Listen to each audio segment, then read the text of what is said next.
Hey there, so here's something a little different. This isn't a core video or things of interest, rather I'm doing a quick side thing. As you may know, as someone who's interested in Nintendo's history, I'm also a fan of game preservation. So it's my pleasure to work with the folks over at Forest of Illusion to showcase a never before released 3DS tech demo called 3D Challenge. Real creative name there.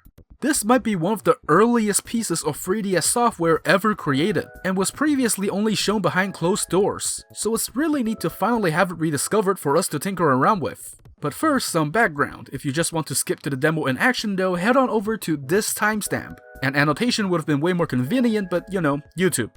So 3D Challenge was obviously a tech demo created by Nintendo to showcase the glasses-free 3D effect of the 3DS to the press. This demo can be traced all the way back to E3 2010 when the 3DS was first revealed, and while the general public got to experience demos such as 3D movie trailers as well as what would eventually become the 3D remix of Ocarina of Time and Star Fox 64, evidently members of the press were also given a look at other private tech demos that demonstrate how the 3D effect could actually benefit gameplay.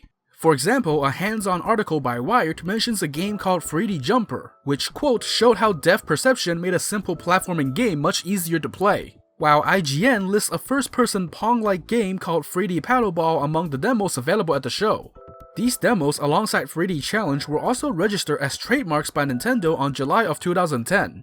What we do know for a fact though was that 3D Challenge was shown exclusively to the press, with no public footage of it ever surfacing until Paul Kelly, who goes by the username Sir Kelly on GBA Temp, made a post about it on July of 2017.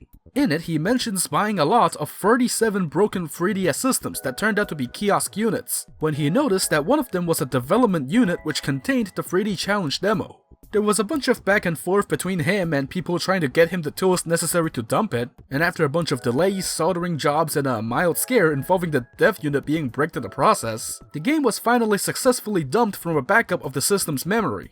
It was honestly kind of a wild ride seeing that the whole process took like 2 years, but here it is, and it is my pleasure to show it off here in this video. Now interestingly, the title ID of this demo appears to be shared with that of the Japanese version of Face Raiders, which explains why it shares the same home menu icon and banner.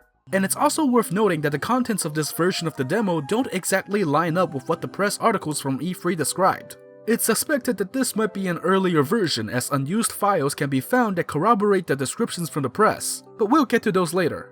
As it is, 3D Challenge is a super simple demo. It's just a series of visual quizzes that make use of the 3D effect, as this demonstration shows using a 3D cube and a flat cutout of a 3D cube. So these questions shouldn't be super challenging if you're able to view 3D images normally. And since you can't exactly view the screen in 3D in this video either, you'll have to use your imagination. Though in the description I'll link to some 3D footage if you have a device that supports 3D viewing on YouTube, like a new 3DS. The function of watching 3D videos still works as long as you request the mobile YouTube site. In fact, you can just scan this QR code with your 3DS camera for a shortcut to the video. Anyway, back to the game. In the first level, you have to identify the strawberry that's in 3D, pretty straightforward. After the answer is revealed, you also get to move the camera around with the circle pad. Next, you have to pick the right athlete that's physically jumping over the hurdle, with some admittedly funny animation for the other two. After that, we have 3 golf holes with 2 of them being flat images, and you have to choose which is the real hole. Once again, pretty simple. Next up, you have to pick the one basketball player that can actually make a shot. Though in my humble opinion, the guy in the middle totally could have made it as well, he's just not putting in the effort. For the last question, there's this very nice looking mountainside for tech demo standards, and you have to pick the correct path for the minecart to reach the diamond, with the 3 paths intertwining between each other. This one is actually a pretty decent use of the 3D effect. After all 5 questions, you get a star rating based on how many you got correct. As I said, it's super simple, but for a tech demo, it's really well presented and does its job. Though its simplicity is probably why Nintendo opted to show the 3D effect to the general public via other means. Now for unused files that are found within the demo. As previously said, press articles talking about 3D Challenge, such as this one from Nintendo World Report, have mentioned there being additional challenges to choose from, such as one involving a box of chocolates and another that featured 2 couples dancing. Related files for these and more were actually found within the discovered version of 3D Challenge. So let's dive into some of the more notable discoveries of unused content, in particular unused levels. So only 5 scenarios are playable in the regular demo, but there are 5 more that go unused. Of these, 4 of them can be reactivated through the use of cheat codes, being G2D Men, G Chocolate, G Ninja, and G Camera Ninja, though it is very clear that they are all in a crude, incomplete state. G2D Men looks to be the dancing couple minigame that was mentioned in press articles. You have a randomized combination of male and female dancers, then the game asks you the number of people that are in 3D. Seems like an awfully easy task, but it's most likely that the checkered floor underneath is supposed to show some dancers in 2D, and is simply unfinished. G Chocolate works in a similar fashion, only instead of dancing people, it's counting a bunch of chocolates. Once you answer how many there are, they slide off the untextured tray, implying there would have been 2D chocolates placed on it.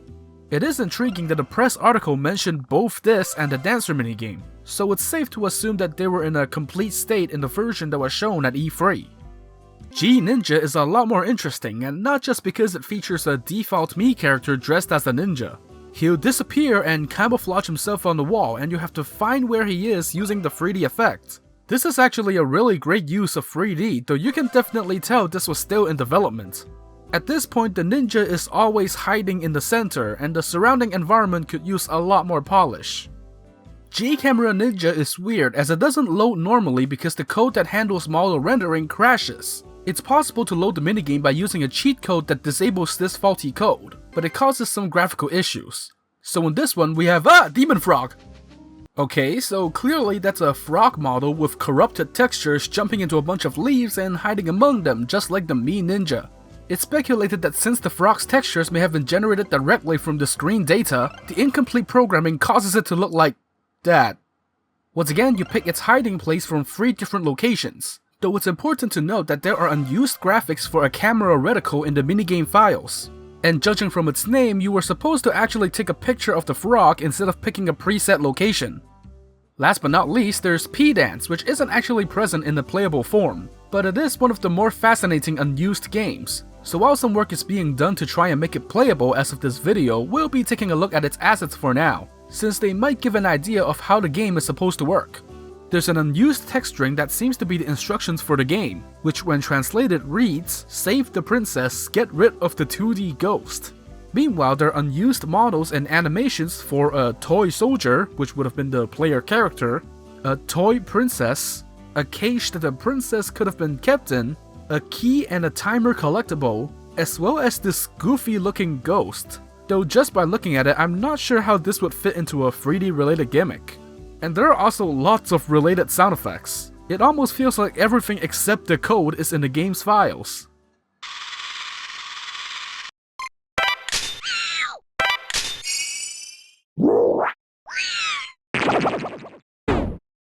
Okay, I lied, there is one more thing to look at, but it isn't another unique minigame. Rather, it looks to be a weird variation on the basketball minigame where all the players are lined up vertically. Like the frog minigame, this requires a cheat code to load properly, though the selection cursor doesn't seem to be visible, so you can't really tell which player you've picked. It feels like some kind of experimental version of the basketball game before being scrapped and replaced with the final one.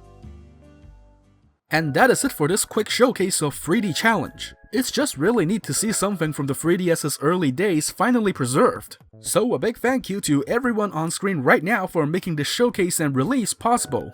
And if you want to learn how to try it out for yourself, I'll link to the release post from Forest of Illusion in the description of this video. Just be aware that you will need a hacked 3DS with custom firmware that is capable of installing it. There's also a link to a soundtrack rip, because Nintendo has made some pretty great tracks for 3DS apps and this tech demo is no exception. That's it for now, catch you guys later in my next video.